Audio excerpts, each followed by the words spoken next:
Hi all. So இப்போ இன்னைக்கு நம்ம எதை பற்றி பார்க்க போகிறோம்னு பார்த்தீங்கன்னாக்கா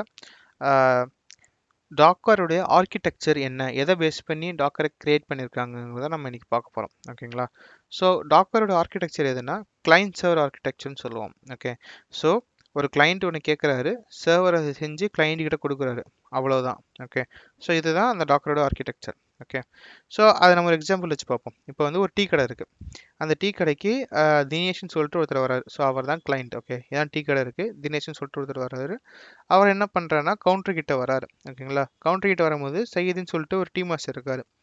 ஸோ அவர் என்ன, அவருடைய வேலை என்னதுன்னா வர கிளைண்ட்டோட, அதாவது அந்த டீ கடைக்கு வர ஆட்களுடைய என்ன வேணும்னு கேட்டுட்டு, என்ன டீன்னு கேட்டுட்டு, ஜிஞ்சர் டீயா, ஹெர்பல் டீயா, இல்லாட்டி ஸ்ட்ராங் டீயா, லைட் டீயா, சுகரா, சுகர் இல்லாமையா, அது எல்லாமே கேட்டுட்டு அது கொடுக்குறது தான் சையதுடைய வேலை. அவர் ஒரு டீ மாஸ்டர், அவ்வளோதான். ஓகேங்களா? ஸோ சையது கிட்ட ஒரு பின்னாடி, ஐ மீன் அவர் வந்து எல்லா விதமான டீயும் போடக்கூடிய ஆட்கள். அதே மாதிரி அவர்கிட்ட வேற நிறைய ரிசோர்ஸஸும் இருக்குது. பின்னாடி ஒரு குடோன் மாதிரி இருக்குது. ஸோ இப்போ ஏதாச்சும் புதுசாக டீ கேட்டாங்கன்னா அது வந்து அது பொருளை எடுத்துகிட்டு வந்து அந்த டீ அவரால் போட்டு கொடுக்க முடியும். ஸோ அதுதான் சையதுடைய வேலை. ஓகே. ஸோ இப்போ என்ன பண்ணுறாருன்னா தினேஷ் வந்து சையது கிட்ட சில டேட்டா கேட்குறாரு, அதான் ஒரு ரெக்வஸ்ட் கொடுக்குறாரு. ஓகேங்களா? சையது வந்து என்ன பண்ணுறாருன்னா ஓகே, அவர் கேட்ட, தினேஷ் கேட்ட அந்த டேட்டாவையோ இல்லாட்டி அந்த ரெக்வஸ்ட்டையோ இல்லாட்டி அந்த டீயையோ செஞ்சு எடுத்துகிட்டு வந்து திருப்பி தினேஷ் கிட்ட கொடுக்குறாரு. ஓகேங்களா? ஸோ இதுதான் அந்த கிளைண்ட் சர்வர். இதான் அந்த communication between client Dinesh and server Syed. Okay. So இதே மாதிரி தான் உங்களுக்கு டாக்கர்லேயும் ஒர்க் ஆகும். ஓகே. ஸோ இப்போ வந்து தினேஷ் தான் அந்த டாக்கர் கிளைண்ட்னு வச்சுக்கோங்க.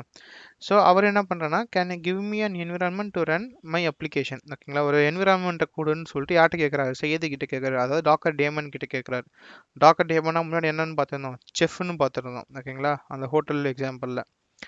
இப்போ அந்த டாக்டர் டேமன் அவர் என்ன பண்ணுறாருன்னா, அவர் பின்னாடி போய் இவன் கேட்ட பொருள் எல்லாத்தையுமே வச்சு, இவன் என்ன, இப்போ ஃபார் எக்ஸாம்பிள் இப்போ வந்து பரோட்டா கொடு அப்படின்னு கேட்குறேன்னா, பின்னாடி போய் மைதா எல்லாமே எடுத்து பிசைஞ்சு பரோட்டா போட்டு ரெடியாக வச்சு கொடுக்குறாரு. ஓகேங்களா? தட்டி ஒரு கண்டெய்னர் மாதிரி ஒரு பிளேட்டில் வச்சு கொடுக்குறாரு. ஸோ அதுதான் இந்த ரெஸ்பான்ஸ். ஸோ ஹியர் யூ கோன்னு சொல்லிட்டு ஒரு கண்டெய்னர் கொடுக்குறாரு. அந்த கண்டெய்னர் தான் இட்ஸ் ரன் டைம். ஓகேங்களா? ரன் டைம்னா அதுக்குள்ள தான் இவருடைய அப்ளிகேஷன் ரன் ஆக போகுது. யாருடைய அப்ளிகேஷன், தினேஷோட அப்ளிகேஷன் ரன் ஆக போகுது. ஓகே. ஸோ அதான் அது. ஸோ இதுக்கு முன்னாடி பார்த்த அதே டெர்மினாலஜிஸ் தான். டாக்கர் தினேஷ் வந்து டாக்கர் கிளைண்ட்டை யூஸ் பண்ணி டாக்கர் டேமன்ட்ட கேட்குறாரு. டாக்கர் டேமன் வந்து ஐ மீன் அவருடைய பேக் டோரில் போய் இருக்கிற தேவையான பொருட்கள்லாம் எடுத்து அதை வச்சு ஒரு கண்டெய்னர் செஞ்சு இவர் தினேஷ் கீழே கொடுக்குறாரு. ஓகேங்களா? ஸோ இதுதான் அந்த ஃப்ளோ. ஸோ இதுதான் அந்த கிளைண்ட் சர்வர் ஆர்கிடெக்சருங்கிறது. ஓகேங்களா? ஸோ ஏதாச்சும் கொரிஸ் இருந்துச்சுன்னா கமெண்ட்ஸில் போடுங்க, நம்ம டிஸ்கஸ் பண்ணிக்கலாம். ஓகே. ஸோ